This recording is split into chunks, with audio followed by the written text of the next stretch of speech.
Indianapolis, a state lawmaker and veterans from several organizations are raising concerns about being left out of an August 5 bill signing despite their involvement in getting the legislation passed. On August 5, Governor Holcomb held a ceremonial signing at the Indiana State Fair for House Bill 1010, which helps military veterans and their spouses by exempting their retirement income and survivors' benefits from the state income tax. Pictured with the governor at the bill signing include Representative Bob Cherry, R. Greenfield, and co-sponsor Senator Mike Crider, R. Greenfield. Democrats Senator Lonnie Randolph, a co-sponsor of the bill, and co-author Carly Macer, the Indianapolis, were not included in the ceremony. I wanted to attend the bill signing that took place. However, I did not receive notice of the event, and apparently Representative Macer was also not invited, Randolph said. It may have just been an oversight by the governor's office, but it is unfortunate that the Democrats on the bill were left off the guest list. While I would have liked to have been notified, I am glad that other legislative colleagues of the General Assembly were present. Lisa Wilkin, chairman of the National Women Veteran Committee, AMVETS, did not receive an invitation and said no. One from AMVETS was requested despite their efforts to get the law passed. It is concerning that advocates who worked for years to get HB 1010 authored, heard, and passed were excluded, including veteran service organizations, Wilkin said. Wilkin raised concerns about the misuse of funds at the Indiana Department of Veterans Affairs last year, which resulted in a slew of changes within the state agency. I do find it very curious that I was not allowed to participate given the work I have done on this representing veterans, Wilkin said. That, coupled with the fact that my requests to meet with the governor's office have gone ignored, does make me wonder if it has something to do with the fact that I had to file the Inspector General complaint that got the investigations and audits done at IDVA that resulted in the changes we are now seeing at IDVA. Wilkins said veterans' bills are always done in a bipartisan fashion in Indiana.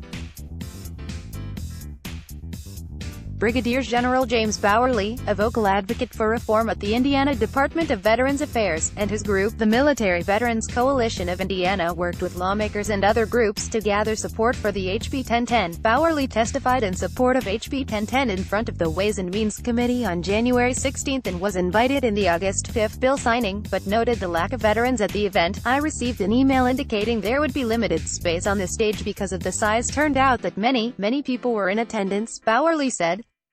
Space was not an issue and many more could have and should have been invited.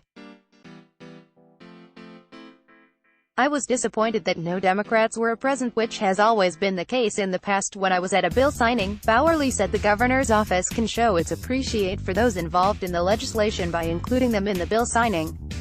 I was particularly disappointed that more publicity did not happen so more people were in attendance, Bowerly said.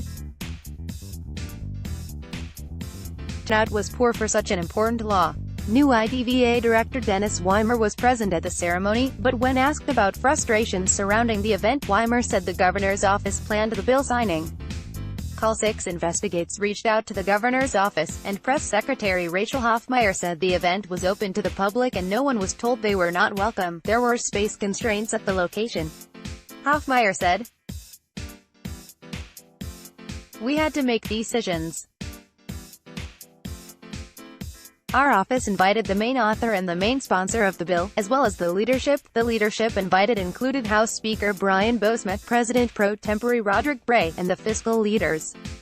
Hoffmeyer also disputed that the bill signing's invitation list was political in any way, and said 5 Republicans and 2 Democrats who were co-authors or co-sponsors of the legislation were not formally invited. I don't think it's fair to say that we exclude Democrats, Hoffmeyer said. We also invited stakeholders that our office interacted with. Our people testified this year. RTV6 also reached out to AMVETS and the American Legion. We are upset that we were not invited because we worked an endless number of hours. Roger Williams, AMVETS department's commander, said. Williams said AMVETS was the organization who got it on the Big Foz list of priorities, which includes the VFW, American Legion, and Disabled American Veterans, DAV. I feel not inviting all the veteran Advocates who were involved in getting this bill done will hurt their abilities to get veterans to help them with future legislation, Kent Morgan, life member of Disabled American Veterans, said.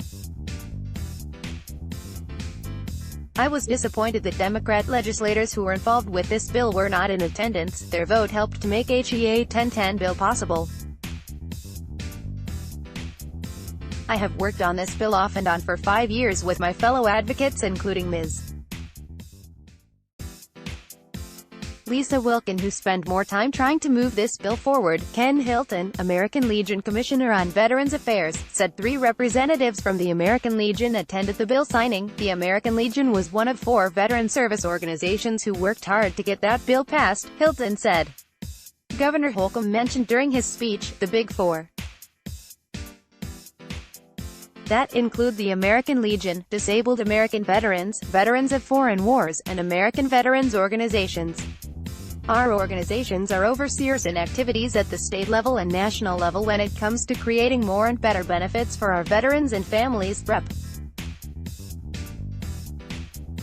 Carly Macer, the Indianapolis, provided the following statement to RTV6. I'm proud to be a co-author of House Bill 1010, because I am committed to ensuring that our veterans and their families are treated with the respect they deserve for their service to our nation.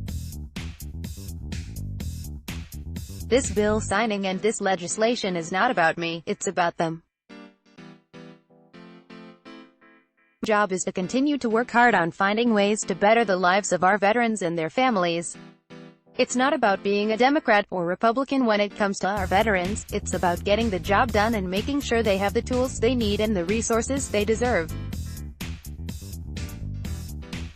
That has always been, and will continue to be, my focus at the State House. Let's block ads. Why?